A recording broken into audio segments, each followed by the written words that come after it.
வணக்கம் நண்பா. இந்த வட்டம் உளுந்து போட்டு ஒரு கட்டு பணம் எடுத்துடலான்னு பார்த்தோம். ஒரு கட்டு உளுந்த கூட எடுக்க முடியலை. வீட்டுக்காவது ஆகுமான்னு தெரியல. சரி வீட்டுக்கு போய் சாப்பிட்லான்னு சொல்லிட்டு மக்காச்சோள கருதை பார்த்தேன், இளங்கருதா இருக்கான்னு. ஆனால் இளங்கருது தான் சாப்பிட்றதுக்கு நல்லாயிருக்கும். கிராமங்களுக்கு பிடிச்சவங்க மக்காச்சோளம் சப்ஸ்கிரைப் பண்ணிடுங்க. யார் ஃபஸ்ட்டு உரிச்சாங்களோ அவங்களுக்கு தான் அந்த மக்காச்சோளம்.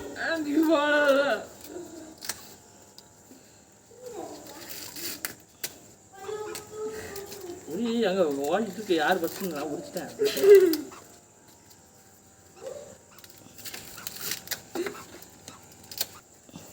உரிச்சிட்டேன் வந்துருச்சு. உரிச்சிட்டா நீ மக்காச்சோளம் தான் வீட்டில் வின் பண்ணிட்டா. Second prize. அடுத்தட்டம் ஃபஸ்ட்டு ப்ரைஸ் எடுத்துடணும். சரியா? மக்காச்சோளத்தை காட்டு.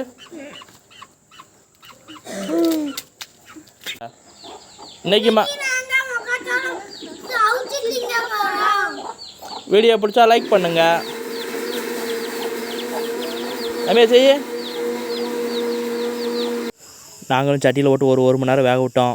ஆனால் நல்லா இளங்கதிராக இருந்தால் ஒரு அரை மணி நேரத்துலேயே நல்லா வெந்துடும் நண்பா. சாப்பிட்றதுக்கு செம்மையாக இருக்கும். நல்லா ஆவி பறக்க ஜம்முன்னு எடுத்தாச்சு. ஃபேமிலியோட உட்காந்து சாப்பிட்டுட்டு அப்படியே என்ன பண்ணலான்னு யோசிச்சிட்டே இருந்தோம். பிற நாயும் பார்த்துக்கிட்டே இருந்துச்சு. பிற நாய்க்கு 2 போட்டோம், கோழி 2 சாப்பிட்டுச்சு. டவுனில் இருக்க எல்லாருமே பஸ் ஸ்டாண்டில் வாங்கி சாப்பிட்ருப்பீங்க. மக்காச்சோளம், நிலக்கடலை, சுண்டல் இதெல்லாம் அவிச்சு விற்பாங்க. கண்டிப்பாக வாங்கி சாப்பிடுங்க. உடம்புக்கு ரொம்ப நல்லது. வாட்ச் பண்ண அனைவருக்கும் நன்றி பாஸ்.